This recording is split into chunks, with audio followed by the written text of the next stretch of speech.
Welcome to New Mexico Black Rifle Operators Union. I'm your host, Sean.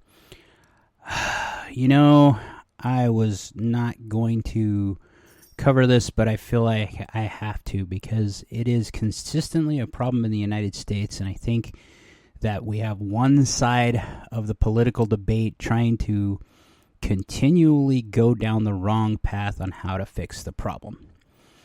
And where I'm going is with school shootings, because the subject's near and dear to me.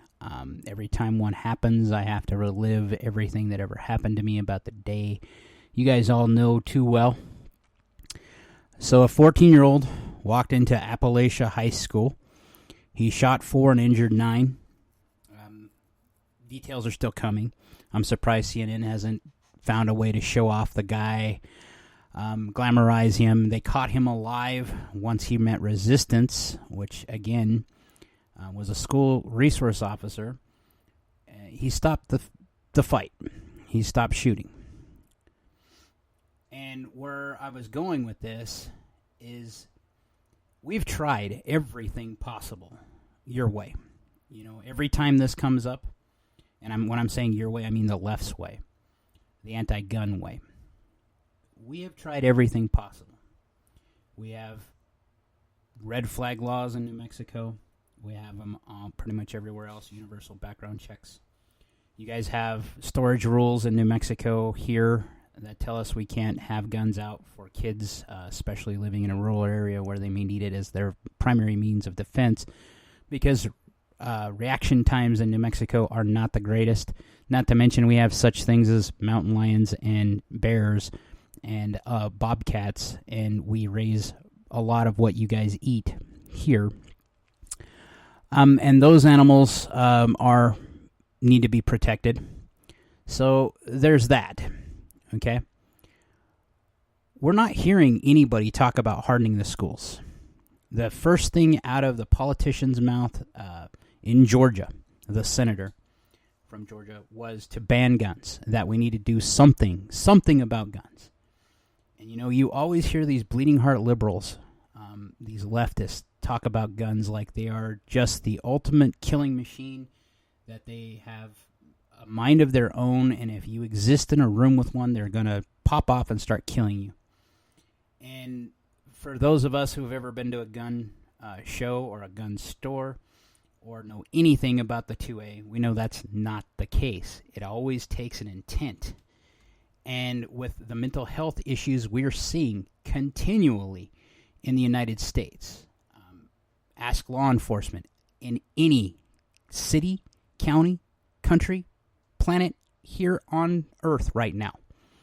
And what they're going to tell you is they're running into loon jobs that have no mental faculties, who are barely alive, who want their pound of flesh, and this is how they see to get popular and famous. We have to do something, as the left likes to say.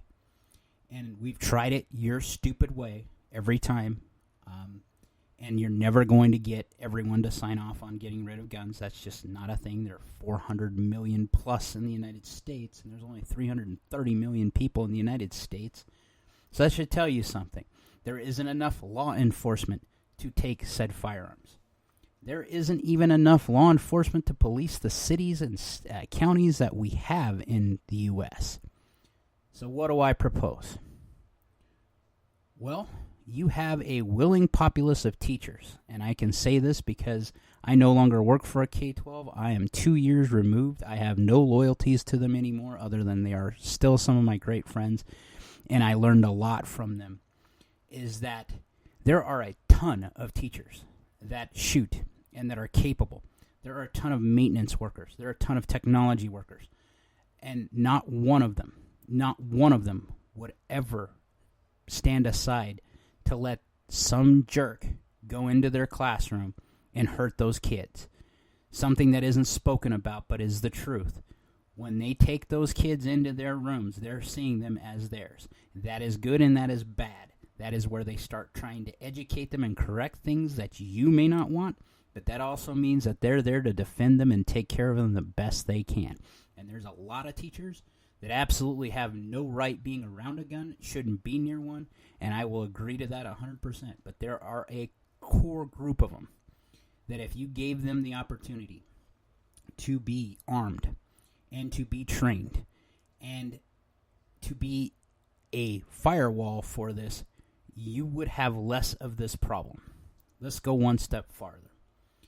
Schools are meant to be an open place for learning and where parents can come and talk to teachers and administrators, and they're an open idea. They're an open space. That needs to change. And it is slowly changing, but it needs to change dramatically. You need to have all your exits for every school possible locked down all the time because you can't let people come in and out. There needs to be a single point of entry for everyone, including the students. Let's talk about those rights. So let's talk about kids. While I agree that kids should have some freedoms, they are not of legal age for consent. And therefore, because this is a reoccurring problem and this affects a ton of kids, I'm proposing what someone from the left has said before. Clear plastic backpacks that are metal scanned before each day. As the kids get dropped off and are checked in for the day, having to go through that single point of ingress and egress, unless there's a real bad emergency, then all exits should be able to be taken care of and used. But with a single point of people coming in and out of the area, and a lot of schools have taken this, but a hardened place, one that intimidates people, because that's part of this. Schools are seen as a soft target. Hospitals are seen as a soft target. There are tons of places, houses of worship, businesses, large retail stores are considered targets. Why?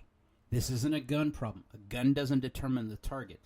It is the people that determine the target. So if you cannot fix the gun problem, because that's not a thing, you're not going to be able to fix it that way. And every time you think that's the solution, you're chasing something down the wrong path that will never lead you to the correct solution. And I'm not even saying my solution is the correct solution.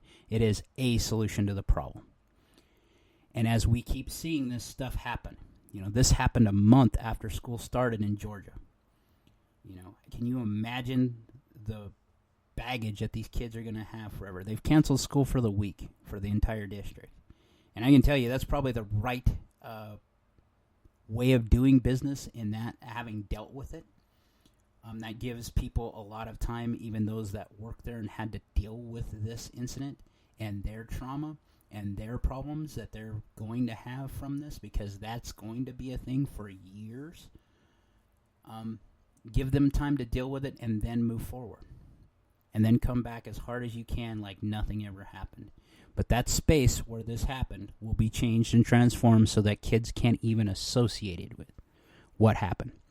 Because I can tell you that's what happens in real life. Where the shooting happened at Aztec High, that building was still usable.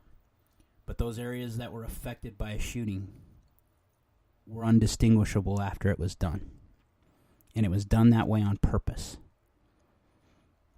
So I mourn with you, Georgia. I mourn with you, Appalachia. And I wonder, being that you're a southern city, a southern country, southern county, southern city, why are you letting people push you guys around, defend your kids? Because there's nothing more valuable to society right now than your kids. And if you're not willing to put your money where your mouth is, and if we're not willing to do something to defend them, then this is just going to keep reoccurring. And until we address the mental health issues in our country, again, like we did in the 50s, the 60s, this has never been a problem until after the 1990s. Why? And if you look at it, this is where all the mental health stuff, where they started closing down institutions where you could institutionalize people. and we started doing things, marching down the path of idiocracy, to where we're seeing people turn the other cheek.